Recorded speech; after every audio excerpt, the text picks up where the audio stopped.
Hello everyone, welcome back on my YouTube channel. Indian economy में आज के lecture में हम लोग डिस्कशन करेंगे लार्ज स्केल इंडस्ट्रीज़ पे। क्या रोल है लार्ज स्केल इंडस्ट्रीज़ का अगर मैं इंडियन इकोनॉमी की बात करूं। ठीक है, so let's cover large scale industries. इससे पहले जो हमने लास्ट लेक्चर में जो टॉपिक डिस्कस किया था, आई होप आपने वो लेक्चर अटेंड किया होगा। अगर आपकी कोई क्वेरी कोई डाउट हो तो आप दोबारा से डिस्कशन कर सकते हो। ठीक है, so let's come to the today's session, that is based on large scale industries. Large scale industries refers to the industries which require huge infrastructure, human resource and require a large amount of capital assets. ठीक है, large industries के लिए आपको huge amount of capital की requirement होती है, proper human resource होनी चाहिए, स्किल्ड और ह्यूमन रिसोर्स की रिक्वायरमेंट होती है और प्रॉपर ह्यूज इंफ्रास्ट्रक्चर होना चाहिए। ठीक है, so the term large scale industries is a generic term including various types of industries in its purview. ठीक है, बहुत अलग अलग तरीके की इंडस्ट्रीज की बात कर रहा हूँ मैं अगर मैं लार्ज स्केल इंडस्ट्रीज की बात करूँ तो। ठीक है, जैसे कि आयरन एंड स्टील इंडस्ट्री और ऑयल इंडस्ट्रीज, शुगर इंडस्ट्रीज की भी इंक्लूड करते हैं इसमें। ठीक है, so all the heavy industries of India like the iron and steel industry, textile industry, automobile manufacturing industry fall under the large scale industry. तो ये सब किस में आती हैं? ये सब large scale industries में आती हैं। ठीक है, so however in the recent year due to the IT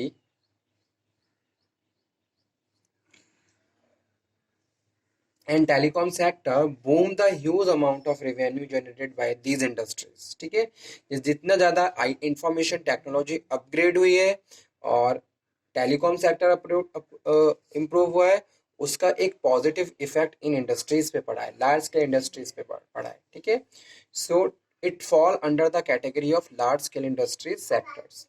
सो अगर मैं इंडिया की बात करूं, industries with a fixed asset of more than 100 millions, 100 million से ज़्यादा अगर कवरेज हो रहा है किसी भी इंडस्ट्री में रुपीज, तो उसको लार्ज स्केल इंडस्ट्रीज कहते हैं। ठीक है, लार्ज स्केल इंडस्ट्री के लिए जो एक पैरामीटर सेट किया गया है वो क्या है कि भाई जो टर्नओवर है वो मोर देन, और जो फिक्स्ड एसेट्स हैं वो मोर देन 100 मिलियंस होनी चाहिए।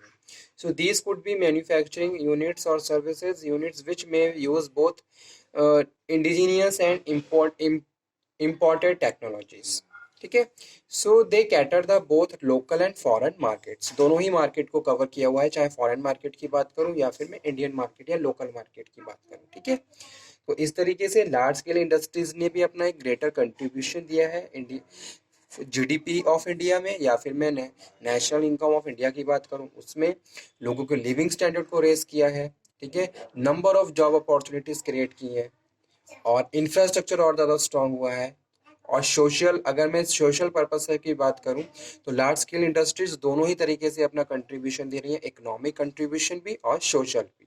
ठीक है, इकोनॉमिक में बात कर रहा हूँ कि भाई लोगों की इनकम बढ़ रही है उनका, और जीडीपी बढ़ रहा है, प्रोडक्शन बढ़ रहा है। ठीक है, और सोशल की बात करूं तो क्वालिटी ऑफ लाइफ प्रोवाइडिंग, ठीक है, लोगों के लिविंग स्टैंडर्ड रेज हो रहे हैं। सो इसके कुछ इंपॉर्टेंस हैं अगर मैं इंडस्ट्रियल सेक्टर की बात करूं इंडिया में। ठीक है, तो लार्ज स्केल इंडस्ट्रीज है following importance in industrial sectors in India. Industrial sector in India play very important role in economic development of a nations. So the important features show the importance industrial sectors. First one है improvement in productivity. In industries, work is assigned among the laborers according to the efficiency which improve the productivity. Efficiency बढ़ गई है तो जिससे productivity भी बढ़ गई है, working efficiency को बढ़ा दिया गया है।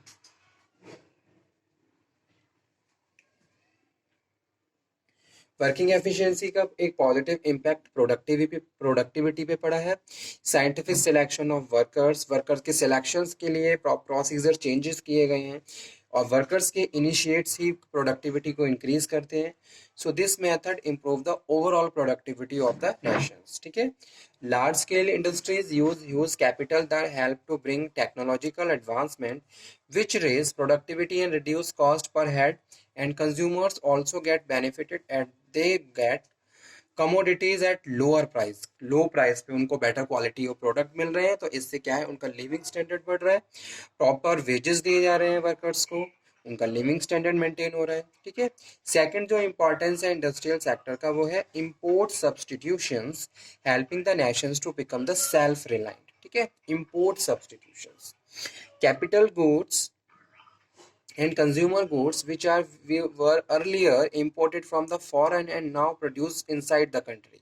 जिन गुड्स को हम पहले इंपोर्ट करते थे दूसरी कंट्री से, आज हम खुद ही अपनी कंट्री में उन गुड्स को प्रोड्यूस करके मार्केट की डिमांड को सेटिस्फाई कर रहे हैं। ठीक है। तो वो भी एक इम्पॉर्टेंट चीज़ है किसी भी कंट्री की इकोनॉमी को ग्रो करने के लिए, कि भाई हम खुद से ही एक्सपोर्ट इंपोर्ट करने की जगह हम खुद से ही उसको अपनी कंट्री में प्रोड्यूस करें। हम अपनी कंट्री में उन गुड्स को प्रोड्यूस करेंगे तो इससे क्या है, नंबर ऑफ अपॉर्चुनिटीज़ क्रिएट होंगी, इंडस्ट्रियलाइजेशन होगा। ठीक है। और ये सारी चीज़ें किसी भी कंट्री की इकोनॉमी को ग्रो करने के लिए पॉजिटिव रोल प्ले करती हैं। ठीक है। So unless the large scale industries have developed we need to depend upon foreign countries on heavy chemicals, heavy electricity, chemical fertilizers and other consumer goods. So due to the development of large scale industries, all this commodities are produce inside the country. अब हम इन सब goods को, जैसे कि chemical है, electrical है, fertilisers है, इन सब को दूसरी कंट्री से इंपोर्ट नहीं करना पड़ता, हम खुद ही अपनी कंट्री में इनको प्रोड्यूस कर सकते हैं। ठीक है। So there is a no need of import which is known as import substitutions, इसी को इंपोर्ट सब्सटीट्यूशंस कहते हैं। Large scale industries has make a country self reliant on the many fronts. ठीक है। थर्ड वन है export promotion. The pattern of export has been changed with the help of large scale industries. In the old days, export from our country was totally dependent on output of primary sectors such as tea, jute, and its products, spices and cotton cloth in the foreign countries. But in the recent times, due to the development of large-scale industries, we are now able to export engineering products, heavy electric product, and other industrial products. It means large-scale industries have changed in the pattern of export and increased the quantity of export. ठीक है। Next one है increase in the rate of capital formation sorry. Industries need heavy capital investment which is turn result into the fast pace of capital formation। ठीक है। जितना ज्यादा आप investment करेंगे उतना कैपिटल फॉर्मेशन होगा, ये तो आपको पता ही है। High rate of capital formation helpful in country economic growth, और जिससे कंट्री की इकोनॉमिक ग्रोथ और डेवलपमेंट होगा। Employment opportunities. Industries have provided employment opportunities to the pupil. As we know, industries required skilled, semi-skilled and unskilled manpower. So industries have employed people having different abilities and providing opportunity to earn their livelihood। ठीक है। हर तरीके की labour की requirement होती है किसी भी country, किसी भी इंडस्ट्री को रन करने के लिए। और लेबर्स की तीन कैटेगरी होती है, एक सेमी स्किल्ड होती है, एक स्किल्ड होती है और एक अनस्किल्ड होती है। ठीक है। तो इस तरीके से रिक्वायरमेंट के हिसाब से हम वर्कर्स को, लेबर्स को हायर करेंगे और उनका एक मिनिमम लिविंग स्टैंडर्ड मेंटेन होगा। ठीक है। उनको, उनके पास नंबर ऑफ जॉब अपॉर्चुनिटीज आएंगी, और जॉब अपॉर्चुनिटीज किसके थ्रू आ रही है, इंडस्ट्रियलाइजेशन के थ्रू आ रही है। ठीक है। जितना ज़्यादा इंडस्ट्रियलाइजेशन होगा उतना ही कंट्री की इकोनॉमी पे एक पॉजिटिव इम्पैक्ट क्रिएट होगा। ठीक है। और इससे डिफरेंट एबिलिटीज प्रोवाइडिंग, उनके स्किल्स भी पॉलिश होंगे, नई नई चीज़ों को वो सीखेंगे, उनकी अवेयरनेस बढ़ेगी। तो वो चीज़ यहाँ पे हम बात कर रहे हैं स्किल डेवलपमेंट में। ठीक है। An industry develop skill and ability in the individual, so we can say industry is a factor which is responsible to build up and country manpower. It make a person specialize in a particular field, और ये persons को particular field में भी specialize बना रहे हैं।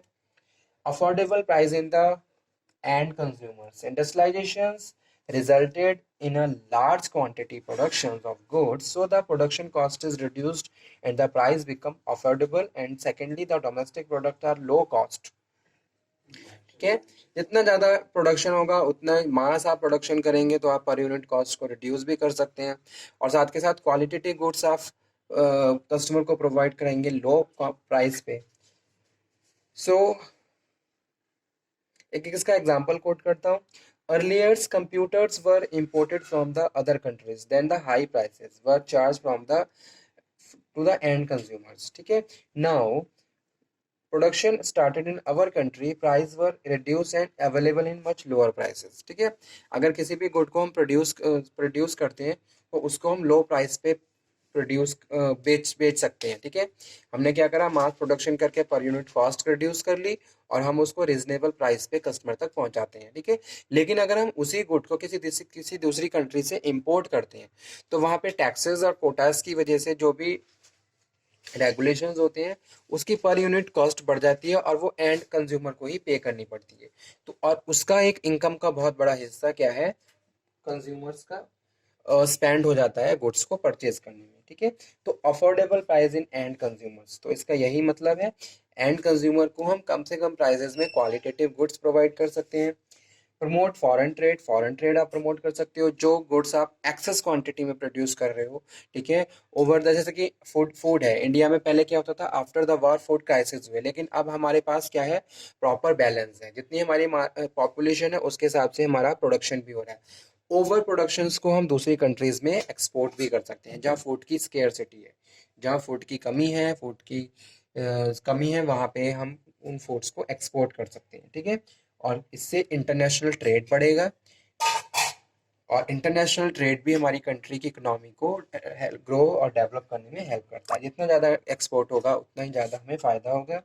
Development of banking, industries को run करने के लिए बैंकिंग सर्विसेज भी चाहिए, इंश्योरेंस और फाइनेंशियल इंस्टीट्यूशंस, फंड रेजिंग के लिए, तो इनकी सबकी भी ग्रोथ हो रही है, इन सब का भी डेवलपमेंट हो रहा है।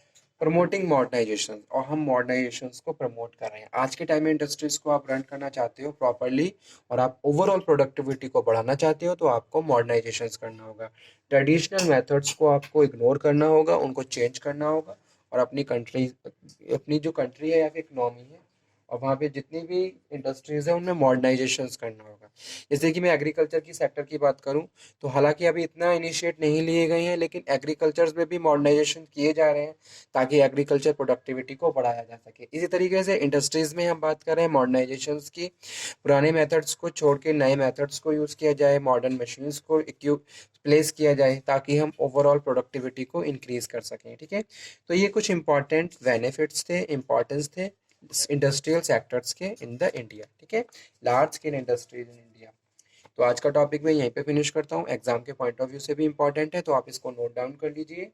Thank you very much. If you have any doubt then you can again discuss. Stay healthy, stay motivated. Thank you students.